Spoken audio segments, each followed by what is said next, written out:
Nommé sur ordonnance présidentielle, Guy Chipata Mulumba est le nouveau procureur général près la Cour de comptes. Il remplace Salomon Toudiéché, admis en retraite. Il a été officiellement installé en présence du premier président de l'organe supérieur de contrôle des fonds et deniers publics, Jimmy Mungangangwaka. Le nouveau promu promet de faire fonctionner le parquet de la Cour de comptes de manière optimale tout en sanctionnant les indisciplines budgétaires et financières. Et puis les projets d'appui au bien-être alternatif des enfants et jeunes impliqués dans la chaîne d'approvisionnement du cobalt, Pabeya Cobalt, évoluent très bien. Coordonné par les FNPSS sur financement de la BAD, ce projet vise à retirer les enfants des mines d'exploitation artisanale de cobalt pour les orienter vers des activités scolaires. Les ouvrages réalisés dans le cadre du Pabeya Cobalt ont été inspectés il y a quelques jours dans le Haut-Katanga par la ministre d'État chargée des Affaires sociales, Action humanitaire et solidarité nationale, F. Bazaïba Massoudi. Les développements de ces titres étant d'autres dans le corps de ce magazine Fiscalité et Développement dans une présentation signée Priska Sekanalutété.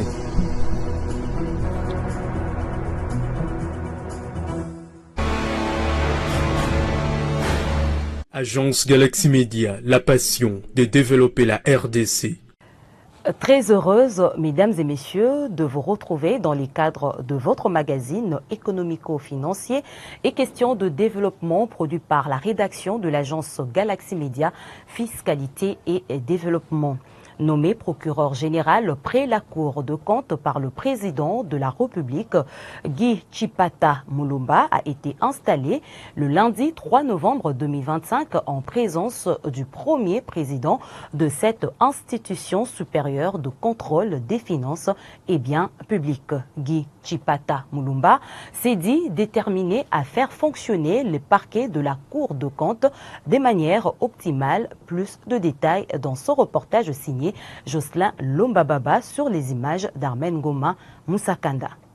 Votre honneur, l'équipe d'honneur est range pour vous accueillir et vous rendre les honneurs à l'occasion de votre prestation de service de ce jour. Par ailleurs, l'équipe d'honneur vous présente ses très sincères félicitations.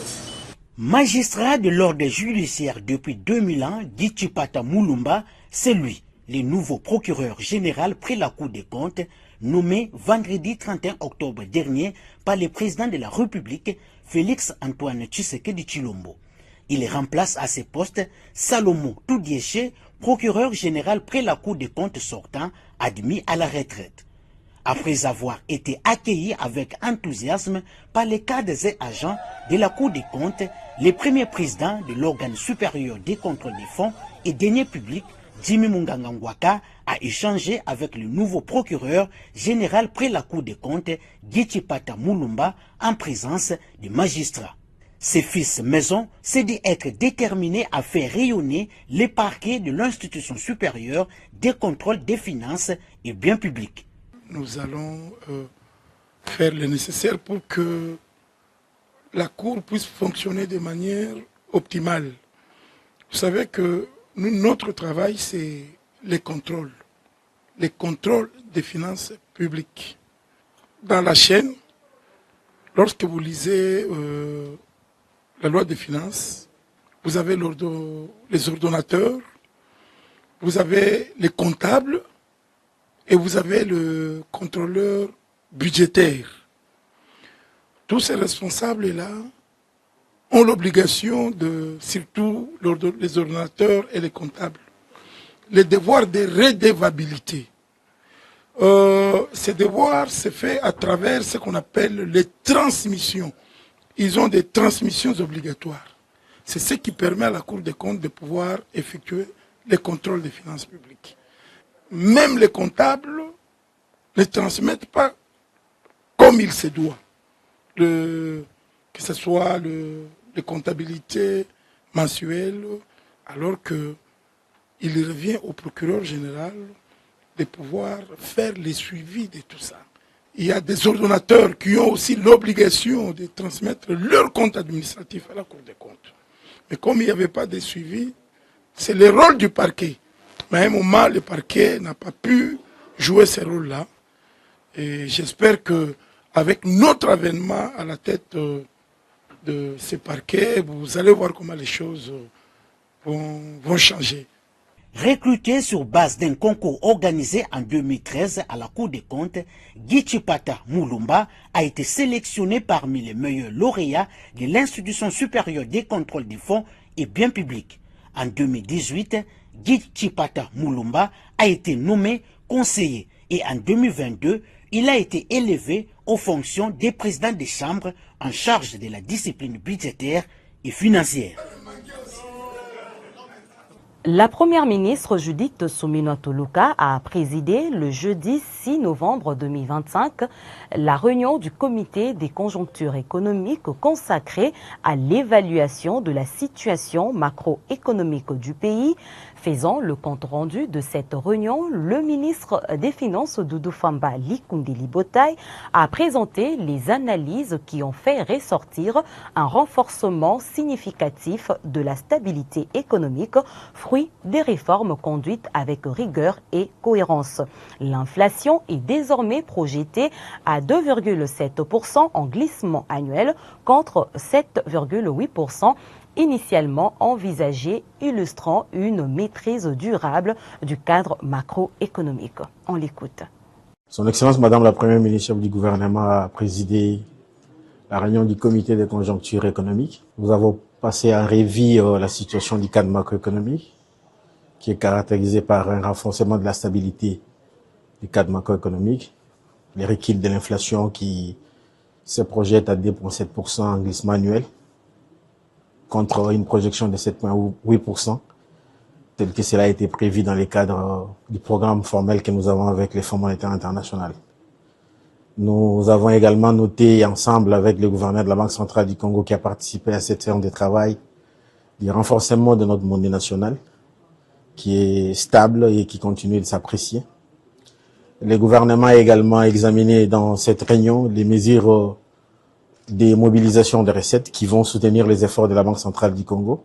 Un plan de mobilisation de recettes a été élaboré. Parmi les mesures qui vont être mises en œuvre et qui sont déjà en cours, il y a notamment la rationalisation des exonérations pour améliorer et maîtriser la dépense fiscale. Il y a les mesures de renforcement de la lutte contre la fraude douanière, notamment la mise en œuvre d'un programme de modernisation de la douane, l'installation des ponts bascules, la connexion l'intégration de ces pompes bascules au scanner, mais également l'utilisation de la liasse documentaire au niveau du guichet unique du commerce extérieur. Il y a également d'autres mesures dont l'ajustement dans la loi de finances qui sera examiné au niveau de notre Parlement, de droits d'accise sur un certain nombre de biens pour essayer d'améliorer les niveaux de mobilisation des recettes. Qui dit rester au rendez-vous depuis le début de l'année. Nous avons aujourd'hui un niveau de recettes qui est en même et en phase avec les cadrages que nous avons établis en début d'année avec nos partenaires du Fonds monétaire international. Avant de terminer cette séance de travail, Madame la Première ministre a tenu à féliciter les équipes du gouvernement pour avoir trouvé un accord de service avec le Fonds monétaire international à l'issue de des semaines de travaux intensifs qui ont découlé et qui ont prévalu aux résultats que nous avons aujourd'hui. Il faut noter que dans le cadre de la mise en œuvre du programme formel avec le Fonds monétaire international, nous avons validé un certain nombre d'objectifs quantitatifs à fin juin, dont notamment la situation du solde budgétaire intérieur qui a été respectée, mais également les niveaux d'accumulation des devises pour le renforcement des réserves d'échange. Les différentes réformes des finances publiques sont en train d'évoluer telles que nous l'avons convenu avec nos partenaires. Je cite notamment la réforme sur la facture normalisée avec la mise en œuvre de ces dispositifs électroniques fiscaux qui vont être installés et opérationnels dans notre pays l'année prochaine. Quels dispositifs vont améliorer les rendements de la TVA, dont vous êtes sans nul doute ignoré que c'est l'un des plus grands impôts dans beaucoup de pays, mais qui chez nous a été relégué au 2e ou 3e poste. Et nous voulons que cet impôt puisse reprendre de la place comme dans tous les autres pays. Nous profitons de cette occasion pour sensibiliser les acteurs des organisations fêtières pour adhérer à cette réforme qui va améliorer les rendements de cet impôt et donner à notre gouvernement les moyens pour financer les priorités du gouvernement. Tard dans la soirée du 4 novembre 2025, une réunion de la Troïka politique s'est tenue entre l'argentier national Doudou Fwamba Likunde Libotaï et la mission du Fonds monétaire international FMI en séjour à Kinshasa pour la deuxième revue du programme FEC. Cette rencontre traduit la détermination du gouvernement à maintenir la trajectoire des disciplines financières et des consolidations des réformes économiques. L'évaluation intermédiaire du FMI est globalement positive avec l'essentiel des engagements tenus, des indicateurs atteints et près de 7 repères structurels sur 8 exécutés. Les échanges ont également porté sur la soutenabilité de la masse salariale, l'augmentation des recettes intérieures et l'amélioration de la gouvernance financière. 4 ministères pilotes, à savoir le ministère du Développement durable, les ministères de l'Éducation, le ministère de la Santé et le ministère des Infrastructures, débuteront l'exécution directe de leur budget dès 2026 en prélude à l'extension progressive de ces dispositifs à l'ensemble des autres ministères. Le ministre des Finances a réaffirmé cependant l'engagement du gouvernement à poursuivre les réformes sous le leadership du président Félix-Antoine Tshisekedi Tshilombo. La mission du FMI a salué le progrès accompli et la résilience de l'économie nationale.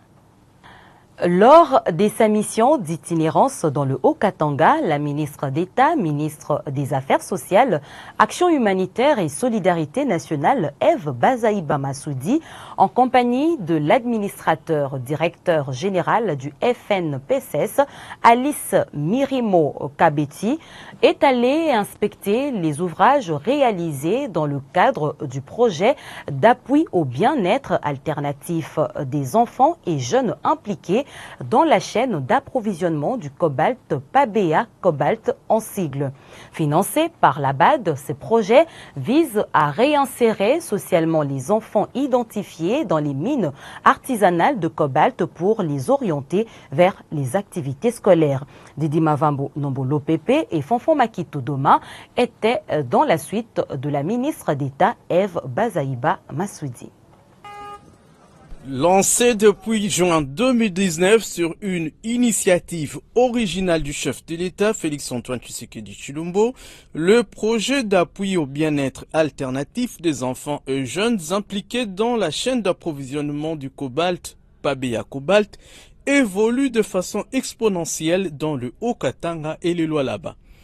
Coordonné par le Fonds national de promotion et des services sociaux FNPSS sur financement de la Banque africaine de développement BAD, ces projets visent la réinsertion sociale et durable des enfants identifiés dans les mines de cobalt et la reconversion socio-économique de leurs parents et jeunes dans l'agro-business. Lors de sa mission d'itinérance dans le Haut-Katanga, la ministre d'État, ministre des Affaires sociales, Action humanitaire et solidarité nationale, Eve Bazaïba Massoudi, accompagnée de l'administrateur directeur général du FNPSS, Alice Mirimo Kabeti, a voulu palper du doigt les ouvrages qui sont réalisés dans le cadre du projet Pabea Cobalt. À 70 km de Lubumbashi, au village Muntumpeke, dans le territoire de Kipushi, province du Haut-Katanga, un marché agricole est construit pour valoriser les produits issus d'activités agricoles exercées par les communautés locales vivant dans cette partie du pays. Ce centre de négoce permettra aux agriculteurs locaux de vendre les produits de leur récolte sans recourir forcément à l'exploitation artisanale du cobalt. À quelques mètres de ces marchés, un autre projet a vu le jour dans le secteur éducatif. C'est la construction de l'école primaire Muntumpeke dans l'objectif de sortir des enfants des mines artisanales de cobalt et les orienter vers les activités scolaires. Car la place d'un enfant n'est pas dans les mines, mais plutôt à l'école. Toujours dans le cadre du projet Pabea Kobat, le centre de santé Muntumpeke est sorti des terres. Cet hôpital devra assurer le soin de santé aux populations de ces villages et de ses environs.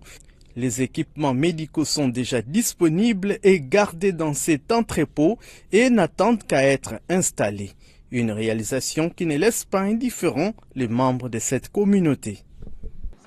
Tunaangalia pasipokuya baba yetu mwenye kutupenda kama hiki kitu hakionekana kupitia president wetu de la République Fachi Beton Tshisekedi Felix anatufanyisha kitu kia maana, tunamwapresie na tunamuankuraje endelee kutufanishia sheye na kafanyisha kwa benzetu wengine. Antuka merci. Mukini hii tulianza kuhangaika hata batoto ku masomo, hata mahospitali, ni paka wende Sodi, wende Lubumbashi njoba utunzishe mtoto. Masomo yenyewe ni paka wende distance, lakini hivi tunashikia furaha ya kuona kintu ketu kiko mumukini yetu ya Muntumpeke. Tunapenda tumuone ko Papa Fachi Beton akuye mbele atuone ko maternite hii atukuwaji yake. Tuku samoye batoto wetu benazaria paka munyumba. Samoye hivi batoto wetu ni sangene yako kumashamba binambamba nazaria paka kule kumashamba, lakini biranza kutupa uzuni. Sasa hivi ni Mungu alipenda Muntumpeke ilamuke. Tunamishukuru na kumipikia asante sana. Dans le cadre du projet Pabea Cobalt, une œuvre de grande envergure est réalisée toujours au village Muntumpeke. Il s'agit du centre de promotion de l'entrepreneuriat de jeunes en agrobusiness CEPJAB. Ce projet grandiose va assurer la reconversion socio-économique des parents des enfants sortis des mines artisanales de cobalt et la promotion d'opportunités socio-économiques alternatives. Des grands bâtiments équipés de matériaux ultra-modernes devant promouvoir la chaîne de valeur agricole sont érigés sous l'appréciation de la ministre d'État, ministre des Affaires sociales, Action humanitaire et solidarité nationale.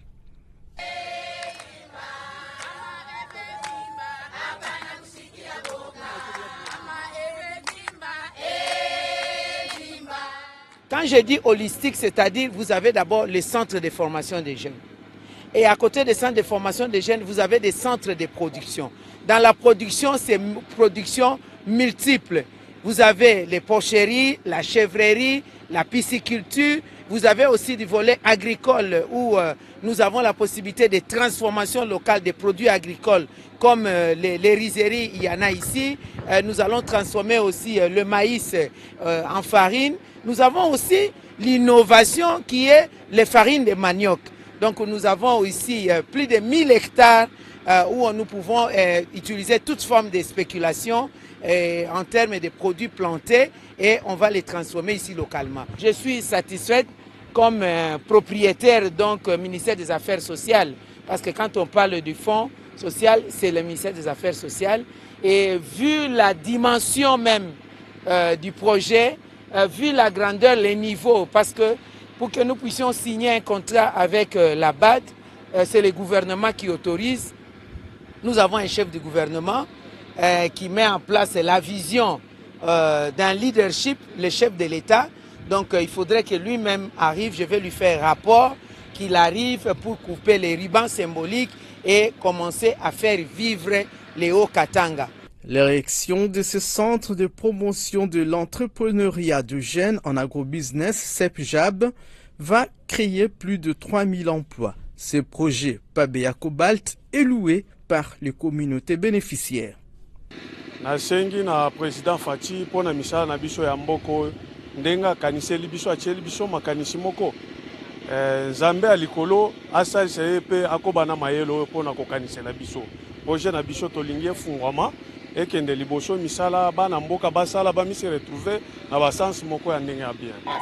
Nous sommes très fiers et très contents puisque nous étions en brousse, mais aujourd'hui nous sommes donc en ville. C'est ce que, mais entre autres, nous sommes fiers et nous demandons même au président de la République de venir un bonjour nous visiter. Ni kitu kimoja kinatufurahisha sana ntukaa village Muntumpeke bakusema batambuke ma village yote bakwa station hapa petu pa Muntumpeke. Ilikuwa Muntumpeke, leo tena aina Muntumpeke na kwa bantu mingi. En tout cas, félicitations sana kwa président de la République et kwa nani yote kuna mwakompanye ku Kongo. Tuna féliciter sana en tout cas na PABEA Cobalt ina msoutenir na msindikiza ku hii projet. Tunafurahi sana. Merci. Au village Mampa, dans le territoire de Kipushi, toujours dans le Haut-Katanga, un centre de récupération scolaire est en train de voir le jour grâce au projet PABEA Cobalt. Il a aussi été visité par la délégation conduite par la ministre d'État en charge des Affaires sociales, Action humanitaire et solidarité nationale. Ce centre de rattrapage Kiembe est une opportunité pour les personnes désorientées scolairement de pouvoir se rattraper. Le projet PABEA Cobalt, coordonné par les FNPSS, est financé par la BAD à hauteur de 84 millions de dollars américains, est un instrument du gouvernement de la RDC pour résoudre la question du travail des enfants dans les mines de cobalt. Un projet qui favorise la réinsertion sociale des enfants sur le plan scolaire, sanitaire et psychologique et qui dit non à l'exploitation des mineurs dans la chaîne d'approvisionnement du cobalt. Justement, en rapport avec le projet d'appui au bien-être alternatif des enfants et jeunes impliqués dans la chaîne d'approvisionnement du cobalt PABEA Cobalt, la ministre d'État, ministre des Affaires sociales, Action humanitaire et solidarité nationale, Eve Bazaïba Massoudi, a présidé une séance de travail le jeudi 6 novembre dernier avec la délégation de la Banque africaine de développement BAD ainsi que du Fonds national de promotion et des services sociaux FNPSS. Les discussions ont aussi porté sur les inaugurations imminentes des centres de promotion de l'entrepreneuriat des jeunes en agro-business dans le Haut-Katanga et le Lualaba. Une fois de plus, retrouvons Didi Mavambu Nombo Lopepe. Réception le jeudi 6 novembre 2025 par la ministre d'État, ministre des Affaires sociales, Action humanitaire et solidarité nationale, Eve Bazaïba Massoudi, de la délégation de la Banque africaine de développement BAD, conduite par son chef d'émission Raymond Eya Bessong et de l'administrateur directeur général du Fonds national de promotion et des services sociaux FNPSS, Alice Mirimokabeti. Cette séance de travail rentre dans les cadres de la supervision et orientation du projet d'appui au bien-être alternatif des enfants et jeunes impliqués dans la chaîne d'approvisionnement du cobalt PABEA Cobalt, un projet financé par la BAD à hauteur de 84 millions de dollars et vise à lutter contre le travail des enfants dans les mines artisanales de cobalt dans le Haut-Katanga et les Lualaba, tout en les orientant vers des perspectives scolaires et sociales. On est donc venu rencontrer son Excellence pour discuter donc de l'état d'avancement du projet. Certains défis qui sont donc à relever pour permettre donc l'avancement harmonieux de ce projet. Et je crois qu'on sort avec une satisfaction suite à l'engagement donc que son Excellence a pris pour résoudre un certain nombre de défis. À l'issue des discussions, le chef de mission de la BAD a loué l'engagement du gouvernement de la RDC à travers le ministère des Affaires sociales, Action humanitaire et solidarité nationale dans la mise en œuvre de ce projet très capital et à caractère hautement social. C'est vrai que la BAD apporte déjà des financements, mais il y a certains financements aussi que l'État doit apporter pour la mise en œuvre de ce projet, l'opérationnalisation de certains centres de promotion de l'entrepreneuriat des jeunes. Donc, c'est les parents et les jeunes qu'on a sortis des mines qui ont donc choisi un autre mode de vie alternatif. De son côté, la ministre d'État, Eve Bazaïba Massoudi, a rappelé la détermination du gouvernement de continuer la lutte contre le travail des enfants dans les sites miniers artisanaux, mettant un accent particulier sur la responsabilité sociale des entreprises et partenaires techniques. Sauf imprévu, l'inauguration officielle des centres de promotion de l'entrepreneuriat de jeunes en agrobusiness dans le cadre du projet PABEA Cobalt pourrait intervenir le 15 décembre prochain. Ces centres ont été récemment visités par la ministre d'État, Eve Bazaïba Massoudi. Depuis son arrivée à la tête du Fonds de promotion de l'industrie FPI, le directeur général Hervé Claude Ntumba Batukonke propose une nouvelle approche des financements de projets.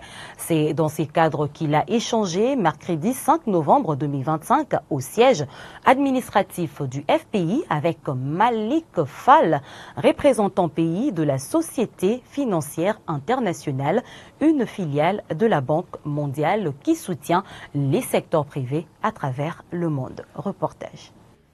Depuis son arrivée à la tête du Fonds de promotion de l'industrie, le directeur général Hervé Claude Ntumba Batukonke propose une nouvelle approche de financement des projets. C'est dans ce cadre qu'il a échangé ce mercredi à Kinshasa avec Malik Fall, représentant pays de la Société financière internationale, une filiale de la Banque mondiale qui soutient le secteur privé à travers le monde. Les deux institutions ont des points communs concernant les financements des projets industriels dans les secteurs agricoles, énergétiques, miniers et autres. Il s'y est de noter que depuis 2021, la Société financière internationale a investi plus de 700 millions de dollars américains dans les télécommunications, les zones économiques spéciales, l'agriculture et les banques en République démocratique du Congo. Elle compte élargir son champ d'intervention dans les financements de bons projets porteurs de croissance et dans la formation et le renforcement des capacités et l'expertise congolaise. Pour le directeur général du FPI, la prospérité économique n'est pas l'apanage d'une seule institution de financement, mais plutôt une conjonction d'efforts et une synergie entre toutes les institutions. En tout cas, c'était un plaisir de rencontrer le nouveau directeur général du FPI. Nous avons échangé un peu sur la stratégie du FPI. Nous avons également partagé les réalisations et la stratégie de la SCFI ici au Congo pour le développement du secteur privé, pour le financement des industries. Et nous avons constaté que nous avons beaucoup d'objectifs communs et nous avons discuté des voies et moyens de développer des partenariats pour accroître les investissements des industries au Congo, puisque c'est un secteur qui crée beaucoup d'emplois et c'est une priorité pour le gouvernement également. Écoutez, le FPI a été très ouvert à ce partenariat. Nous avons convenu de continuer nos échanges pour entrer dans les détails par la suite. Mais nous sommes convenus qu'il y avait des intérêts communs très forts et qu'il y avait beaucoup d'avantages à pouvoir travailler ensemble sur ce secteur prioritaire et ce secteur stratégique pour le Congo. Le DG Ntumba a aussi reçu ce même mercredi un groupe d'investisseurs et dirigeants de grandes firmes américaines et canadiennes. La visite de ces opérateurs économiques à Kinshasa fait suite au contact noué récemment par le directeur général lors de sa participation au Forum économique de Washington tenu le mois dernier entre la RDC et les États-Unis. Les représentants des grands consortiums qui avaient suivi attentivement l'intervention d'Hervé Claude Ntumba sont venus explorer les opportunités d'investissement dans le domaine agropastoral. De vastes étendues des terres arables de la République démocratique du Congo intéressent au plus haut point les hommes d'affaires américains et canadiens prêts à injecter des milliers de dollars. Le FPI, qui tient à la transformation des matières premières en produits manufacturés, saisit cette occasion pour soutenir ses investisseurs en jouant un rôle clé dans le développement économique de la République démocratique du Congo. Le DG Hervé Claude Ntumba insiste sur les standards rigoureux de financement des projets industriels, les innovations, la levée des fonds et surtout sur le nouveau modèle économique qui doit produire des résultats avec la création des richesses dont le président Félix Tshisekedi et le peuple congolais ont besoin. Toujours au Fonds de promotion de l'industrie FPI, sachez que son directeur général, Hervé Claude Ntumba Batukonke, s'est entretenu le jeudi 6 novembre 2025 dans son bureau avec les managers généraux de la compagnie multinationale chinoise Coeng pour le scellage d'un partenariat gagnant-gagnant. Le patron du FPI a aussi présidé la cérémonie des remises des brevets aux cadres et agents de cet établissements publics qui ont accompli entre 10 ans et 20 ans de bons et loyaux services au sein de cette institution. Regardez. Après avoir investi en Égypte, au Nigeria, en Afrique du Sud et au Zimbabwe, la compagnie multinationale chinoise Coeng manifeste son ambition de s'installer en République démocratique du Congo. Son manager général, Bruce Chu, et ses partenaires de la région Afrique ont pris langue ce jeudi avec le directeur général du Fonds de promotion de l'industrie, Hervé-Claude Ntumba Batukonke, en vue de sceller un partenariat gagnant-gagnant. Cette entreprise sollicite le soutien du FPI qui finance les industries de transformation au pays. Le DG Ntumba, qui a passé plus de 2 décennies à la Banque mondiale et dispose d'un carnet d'adresses, constitue une caution et inspire confiance pour injecter les capitaux dans des domaines rentables, d'après Angen Guo, représentant de cette société en Afrique australe. Les provinces ciblées sont le Grand Kasaï et le Congo central, où la compagnie compte investir dans la production et la transformation agro-pastorale. Le FPI, qui tient à la transformation, est prêt à nouer une alliance stratégique avec cette compagnie. Avec une agriculture mécanisée et des eaux pour la pisciculture, ce projet va créer des emplois et contribuer à la vitalité économique du pays. Il facilitera l'autosuffisance et la sécurité alimentaire. La RDC, qui dépense des milliards de dollars chaque année pour importer des produits alimentaires, pourra affecter cet argent dans d'autres secteurs et diversifier son économie. La RDC est capable de nourrir plus de la moitié de la population africaine et constitue un vrai marché pour les opérateurs économiques. Pour le DG du FPI, l'autosuffisance alimentaire fait partie des 6 engagements du 2e mandat du président de la République Félix-Antoine Tshisekedi Tshilombo. Des investissements colossaux dans l'agro-industrie et une réponse idoine à la vision du chef de l'État concernant la revanche du sol sur le sous-sol. Après son entretien avec les investisseurs chinois, zimbabwéens et nigériens, Hervé-Claude Ntumba a présidé une cérémonie de remise des brevets à plusieurs agents et cadres ayant accompli 10 à 20 ans de service au sein du FPI. Une innovation qui va se perpétuer pour valoriser les ressources humaines. 20 ans après sa création, l'Institut des recherches économiques et sociales, IRES en sigle, va enfin se doter d'un nouveau bâtiment plus adéquat, R+2, qui veut tout simplement dire une construction qui comporte un rez-de-chaussée et plus 2 étages.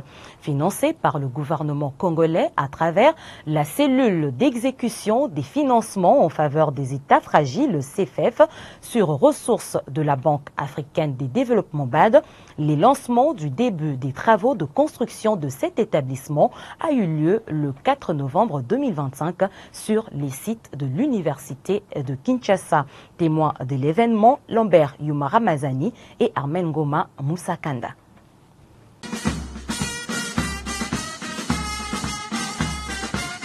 Cette cérémonie, passée sous une pluie finissante de ce mardi 4 novembre de l'année en cours, a pourtant donné toute la solennité qu'il lui fallait sur cette colline de l'université de Kinshasa. 2 ministères représentés, d'une part celui des finances et d'autre celui de l'enseignement supérieur universitaire, les autorités académiques, les bailleurs de fonds ainsi que plusieurs autres invités ont assisté au cérémonial ouvert par le mot des circonstances du doyen de la faculté des sciences économiques et de gestion. Il a retracé le parcours de l'Institut des recherches économiques et sociales, de sa création, de la période coloniale à ce jour, démontrant le décalage entre les services rendus à la nation en termes de maisons de publication de fruits des recherches scientifiques du domaine de l'économie et l'absence criante d'infrastructures immobilières adéquates pendant plus de 50 ans. Ce jour est donc glorieux pour le chef des travaux Alain Lungungu qui, jadis bénéficiaire de l'encadrement offert dans son cursus par cet Institut des recherches économiques et sociales, est aujourd'hui le coordonnateur national de la cellule d'exécution des financements en faveur des États fragiles que chapeaute le ministre des Finances Doudou Famba Likunde Libotaï. En facilitant donc le financement de la construction d'un bâtiment moderne de 2 étages pour l'IRES, le coordonnateur national de la CFF, doublement heureux, a martelé sur les attentes du gouvernement, en gros tournées vers la recherche du bien-être des Congolaises et des Congolais, ce consécutivement aux publications des diverses recherches scientifiques dans sa revue.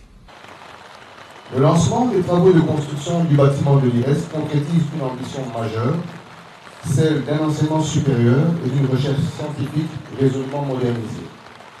Cette ambition s'intègre dans la vision que porte avec confiance Son Excellence Monsieur le Président de la République, Félix Antoine Tshisekedi Tshilombo, chef de l'État, dont la mise en œuvre est pilotée avec énergie par Son Excellence Madame la Première ministre, chef du gouvernement, Madame Judith Suminwa Toulouba. Monsieur le ministre des Finances, dont l'engagement personnel et efficace a été déterminant pour l'obtention du financement auprès de la Banque africaine de développement destiné à la construction de ce centre d'excellence. La construction du bâtiment de l'IRES, d'une surface bâtie de 1950 mètres carrés, est une des activités phares du projet d'appui à la relance économique, PAREC, financé par la Banque africaine de développement, qui a eu la justesse de retenir l'IRES comme un véritable centre d'excellence. L'objet de cette initiative est capital. Donner à l'IRES les moyens concrets d'apporter une contribution de premier plan à la recherche sur les problématiques de la transformation structurelle de notre économie au profit du bien-être. L'IRES est reconnue à juste titre comme une institution scientifique pionnière, en particulier pour son appui à l'élaboration et à l'évaluation des politiques publiques. La construction de ce bâtiment est donc un investissement direct dans la capacité de l'IRES à réaliser ses missions. Par son implication à ce projet, la BAD voudrait aider l'IRES d'abord à perfectionner son rendement de publication pour une amélioration croissante du climat des affaires en RDC, puis à attirer les investissements et enfin à aider à la création de l'emploi au Congo-Kinshasa.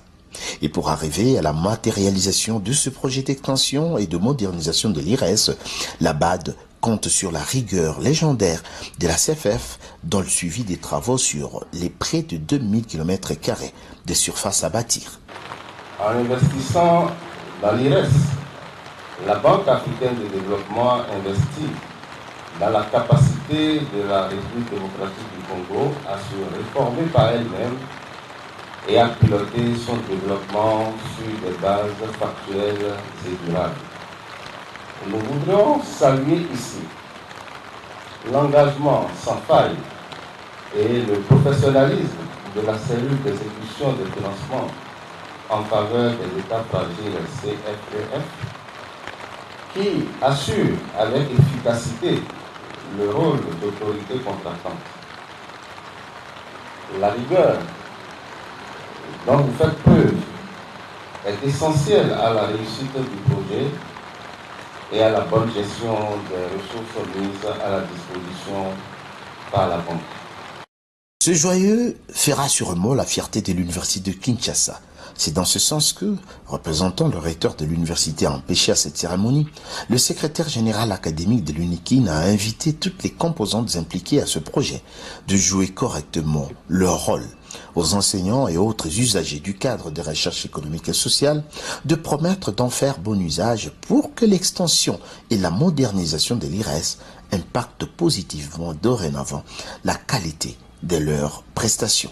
Dans le temps de ces très beaux bâtiments, et ayant ces très beaux bâtiments, nous devons tout faire pour que les travaux produits dans ces bâtiments reflètent la qualité aussi de ces bâtiments.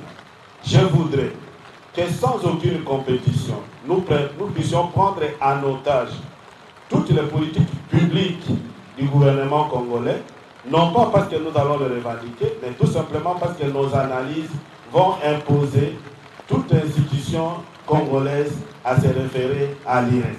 Le clou de l'événement a été ponctué par cette cérémonie solennelle de la pose de la première pierre sur laquelle d'autres, des milliers de pierres, de gravier et d'autres matériaux de construction suivront et donneront ainsi la forme attendue de ce bâtiment devant abriter l'Institut des recherches économiques et sociales de l'Université de Kinshasa. Et ce sera sous l'œil vigilant de la CFF. La Direction générale de douanes et accises DGDA lance un appel d'offres avec préqualification sur l'acquisition d'équipements des transports destinés à la surveillance des frontières. Plus de détails dans cette lecture de Céline Boumba, Angélani Lagrasse. La Direction générale de douanes et accises sollicite des offres sous pli fermé de la part des candidats éligibles et répondant aux qualifications requises pour fournir des véhicules 4x4, motos et hors-bord dans le cadre de la surveillance des frontières répartis en 3 lots, à savoir lot 1, acquisition de 5 véhicules 4x4, lot 2, acquisition de 18 motos, lot 3, acquisition de 2 hors-bord. Les variantes ne pourront pas être prises en considération. La passation du marché sera conduite par l'appel d'offres ouvert tel que défini dans la loi relative au marché public à tous les candidats éligibles. Les candidats intéressés peuvent obtenir un dossier appel d'offres complet en formulant une demande écrite à l'adresse mentionnée ci-après, secrétariat permanent de la cellule de gestion des projets et des marchés publics de la DGDA, immeuble Sankourou, place Royale à Kinshasa-Gombe, 4e niveau, local 417, contre un paiement non remboursable de la somme de $américains 400. Le paiement s'effectuera à la banque suivant la note de perception délivrée par l'ordonnateur délégué de la DGRAD. Date limite de dépôt 14 novembre 2025 à 11h. Ouverture des offres 14 novembre 2025 à 11h30. Info plus 243 999 991 858. Les offres remises en retard ne seront pas acceptées. Les offres devront demeurer valides pendant une durée de 90 jours à compter de la date limite de dépôt de soumission. Les offres doivent comprendre une garantie d'offre de montant équivalente à 1% du montant de l'offre par lot et demeurent valides pour une période de 30 jours suivant la date limite de dépôt et valide des offres. La personne responsable du marché, Bernard Kabessé Moussangou, directeur général de la DGDA. La Direction générale des recettes administratives, judiciaires, domaniales et des participations des DGRAD a sensibilisé son personnel sur la prévention, la lutte contre le VIH-Sida, la tuberculose et le paludisme, et ce, en collaboration avec les comités inter-entreprises de lutte contre le VIH-Sida CIELS RDC. L'objectif poursuivi d'ici 2030 est de réduire l'impact des infections émergentes au sein de cette régie financière afin que son personnel soit en bonne santé pour maximiser les recettes non fiscales. C'était le jeudi 29 octobre dernier au centre culturel Boboto dans la commune de la Gombe. Céline Boumba, Angélani Lagrasse et Christian Kenina Nsielema.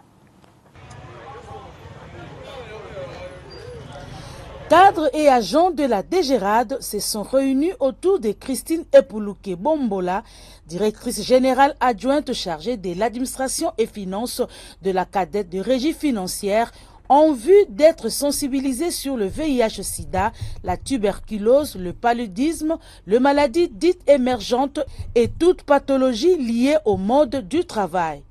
Pour une meilleure sensibilisation, la DGRAD a fait appel à l'expertise du comité inter-entreprise de lutte contre le VIH-Sida, CIELS en sigle, dont elle est membre depuis 2005.